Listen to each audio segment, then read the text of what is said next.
Voilà, donc on s'est posé dans un petit café. Je vais vous parler d'EOS en attendant le cocktail. Et comme je vous parlais tout à l'heure, EOS, donc Dan Larimer, a sorti un très long article sur Medium qui explique la nouvelle version qui vient de sortir et le futur pour EOS. Donc EOS, je remets dans le contexte, ils ont fait une ICO de 1 an, donc ils ont commencé au 1er juillet 2017. Pardon. Elle va se finir là, juin 2018. Donc ICO très critiqué, on pourra en reparler une autre fois. Là, donc, on approche de la fin de l'ICO, du premier prototype qui va sortir en juin. Et Dan Larimer nous fait part des updates sur le projet. Donc qu'est-ce qu'il nous dit? Il nous dit en 2 mots qu'il y a plus de fonctionnalités que prévu, qu'ils veulent construire une plateforme performante, flexible et facile à prendre en main pour les développeurs pour pouvoir développer des applications dessus. On en reparlera, ça c'est la clé pour réussir. Actuellement, le gros problème de la blockchain et de toutes les blockchains en général, c'est la scalabilité. On a le problème avec Ethereum, ils sont en train de passer, de s'arracher les cheveux pour trouver, pas les miens, hein, pour trouver la meilleure façon de passer en proof of stake et pouvoir scaler, parce que si on reste à une 30aine de transactions par seconde, c'est loin d'être assez pour gérer l'adoption massive des crypto-monnaies et de la blockchain en général. Donc le Saint Graal, c'est la scalabilité. Donc Dan Larimer nous dit qu'il concentre ses efforts là-dessus actuellement, qu'ils n'ont pas encore fini tout l'algorithme, parce qu'ils veulent vraiment sortir avec une structure pour le code informatique de la blockchain, au corps de la blockchain, le plus simple possible et le plus facile à mettre à jour, parce qu'ils veulent éviter à tout prix les hard forks intempestifs. Parce qu'un hard fork, c'est toujours dangereux, que ce soit pour les investisseurs, il faut aussi, ça fait peur aux investisseurs, ça ébranle un peu la communauté, il y en a qui seront pour, il y en a qui sont contre, c'est à peu près du 49%, 50%, et c'est toujours un moment délicat dans la vie d'une blockchain. Donc, pour éviter les hard forks, il a décidé de prendre plus de temps pour construire la blockchain. Oh, my tie. Yeah, oh, thank you very much.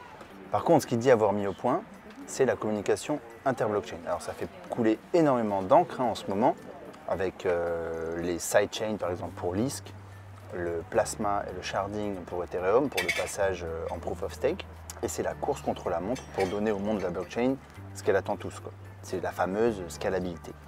Donc, en quelques mots, une communication interblockchain, c'est la possibilité d'une blockchain de vérifier l'authenticité d'une autre blockchain tout en ayant un validateur, donc là ce serait un smart contract, qui valide des transactions sur une autre blockchain sans avoir à posséder la blockchain tout entière en local, entre guillemets. Par contre, il faut que je précise que c'est par exemple 2 blockchains EOS. Donc on aurait la chaîne principale, là où tout l'argent transite, et des sous-chaînes qui seraient des sous-chaînes d'EOS. On ne parle pas, par exemple, ça ne permet pas la communication entre Monero et Litecoin ou Ether.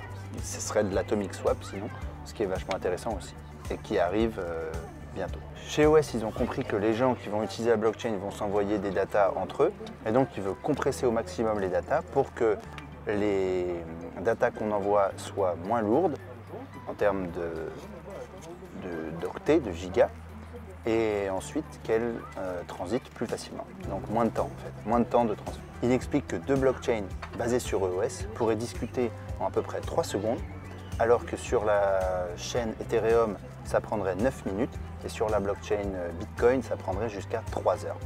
Donc la fonctionnalité n'est pas encore implémentée, mais ne requiert pas de hard fork pour l'implémenter au projet, donc ils pourront toujours le développer pour plus tard. Donc je pense personnellement qu'ils l'ont fait, mais qu'ils la gardent bien au chaud pour la sortir à la V1 en juin 2018. Alors EOS veut vraiment jouer sur la simplicité de sa blockchain. C'est-à-dire que tout le code d'EOS a été placé dans des smart contracts, ce qui la délie de la blockchain en elle-même. Donc ça permet de la mettre à jour plus facilement et en réduisant les hard forks intempestifs, comme je disais plus tôt. La blockchain principale, elle, a été réduite à sa plus simple expression, qui inclut le fait de pouvoir créer des comptes, le droit de déployer des smart contracts et gérer le quota des ressources. Tout ce qui concerne le Delegated Proof of Stake, donc DPoS, en relation avec le token ou encore le système de vote et le stacking est décorrélé du cœur de la blockchain. Donc ça veut dire qu'on pourra mettre à jour tout ce système sans avoir à faire de hard fork, et ça, c'est vraiment, ça va vraiment être important, je pense, pour le futur de la blockchain. Ce qu'on a vu avec ETH, Ethereum classique, il y a eu des petits problèmes, et je pense qu'ils veulent éviter tout ce genre de problèmes pour ne pas avoir de mauvaise presse. On passe maintenant à la sécurité. Alors la sécurité, grand débat en ce moment, hein, sécurité, privacy, etc. Grand débat en ce moment autour de Facebook, je ne sais pas si vous avez entendu parler. Donc Marc ne nous dira pas le contraire, la sécurité c'est important et EOS a bien compris. Il mise énormément sur la sécurité des fonds des utilisateurs, parce qu'actuellement vous faites prendre votre clé privée Ethereum, vous n'avez quelqu'un déplace ses fonds, c'est foutu. EOS prévoit un système de temporisation, c'est-à-dire que vous pourrez définir un temps, c'est-à-dire par exemple dire que par défaut les transactions effectuées depuis votre compte prennent 3 heures.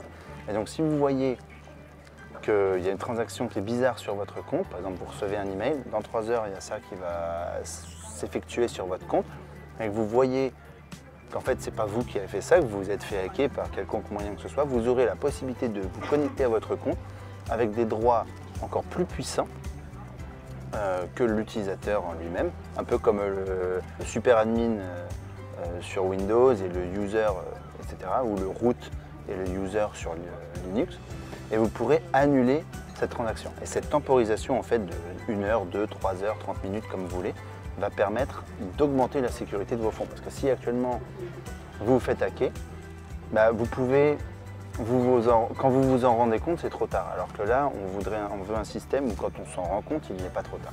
Voilà. En ce qui concerne la perte de mot de passe aussi, ils ont mis au point un système de maître-esclave, donc c'est owner et active. Je ne vais pas rentrer dans les détails ici.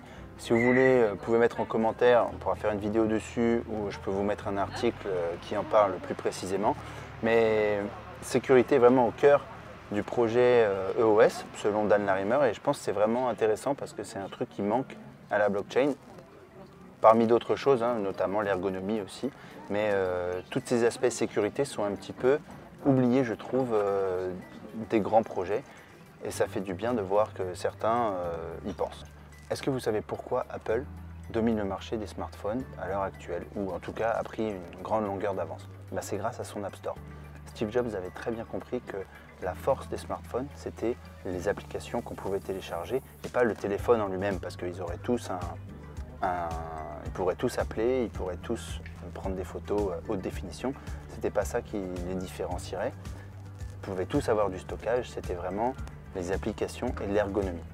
Et en termes d'application, Dan Larimer, il a compris exactement pareil. Bon, Ether, ils sont pas mauvais non plus là-dessus, hein, mais il a très bien compris que pour qu'il y ait le plus de monde qui développe sur sa plateforme, il veut que ce soit simple pour les développeurs qui savent déjà coder de venir sur sa plateforme. Donc pour ce faire, qu'est-ce qu'il compte faire? Déjà, il veut que si vous savez coder en C++, si vous savez faire une classe en C++, vous puissiez simplement venir coder sur la blockchain EOS, enfin sur la plateforme EOS. Et donc ça, c'est un game changer parce que vous avez Solidity, par exemple. Bon, vous pouvez apprendre Solidity sur Ethereum, c'est facile, c'est basé sur le JavaScript, c'est possible. Mais là, en fait, il enlève la friction, il enlève les points qui font que les gens pourraient ne pas le faire sur sa plateforme. Donc, il a simplifier le code. Deuxièmement, ils veulent implémenter toutes les classes basiques de C++. Donc en gros, il n'y aura plus rien à savoir actuellement, en plus que le C++, pour développer sur la plateforme Ethereum. EOS. Bon, alors on passe maintenant au point très intéressant, donc c'est le nombre de transactions par seconde. Et là, Dan Larimer nous explique qu'il a fait tout un banc de tests, donc c'est de la pratique, hein, parce que c'est de la théorie, parce qu'on n'est pas encore dans la pratique réelle, mais ils annoncent 1000 transactions par seconde au minimum. Au minimum, ils annoncent pouvoir gérer 1000 transactions par seconde et jusqu'à 6000 transactions par seconde au maximum. Et il dit qu'en théorie, il pourrait gérer jusqu'à 8000 transactions par seconde. Et dans la théorie suprême, un nombre illimité de transactions par seconde parce que vu qu'on a les validateurs qui pourraient valider sur des chaînes, sur plusieurs chaînes EOS, on pourrait avoir des dizaines et des centaines et des milliers de sous-chaînes EOS qui discutent entre elles grâce à des smart contracts qui les épaulent et qui valident les transactions. Donc ça, c'est très très prometteur, hein. Je disais dans la vidéo sur l'Ethereum que Visa faisait près du 1000-1500 transactions par seconde. Donc là, on commence à vraiment avoir de la scalabilité qui commence à vraiment pouvoir gérer les cas d'adoption massive. Cerise sur le gâteau, EOS a fait peau neuve, donc leur site a changé, vraiment plus design et plus moderne sur fond blanc. Vraiment sympa, moi j'aime bien, dites-moi si vous aimez bien vous aussi en commentaire. C'est vraiment bien, je pense que c'est très très bien calculé. Le produit va se finir, va sortir en juin, ils auront une belle interface. Et c'est important de voir qu'il n'y a pas que l'aspect technique auquel ils pensent, parce que souvent c'est soit tout l'un, soit tout l'autre dans les cryptos, soit il n'y a que du marketing et le projet derrière c'est de la merde, et des fois il n'y a que de la technique et il y a zéro marketing, du coup les gens ne savent pas qu'il y a un très très bon produit disponible sur le marché. Donc c'est bien de voir qu'ils focus sur le côté technique, mais aussi ils pensent au marketing. Voilà, pour les gens qui ont investi dedans tout simplement, hein. Pour résumer, je vais finir parce que là je suis en train de chauffer un truc de fou. L'accent a été mis sur la sécurité et la stabilité de la plateforme. Pendant les 2 prochains mois, EOS va se concentrer sur le système de vote, le système de stacking et finaliser les standards du token EOS. Donc on attend juin avec impatience. La suite s'annonce vraiment passionnante pour qu'on ait peut-être 3 grosses plateformes qui se tirent la bourre. On aura Ethereum, EOS et Neo, je pense. Bitcoin, je le laisse à sa position de roi. Et voilà, en attendant, je vous dis à la prochaine vidéo et contactez-nous sur les autres plateformes qu'on a, Instagram ou Telegram. Ciao, ciao. Allez, feu, on y va. Ça donne, hein. On va où, Jean-Marie? On va à la plage, version estonienne. Action!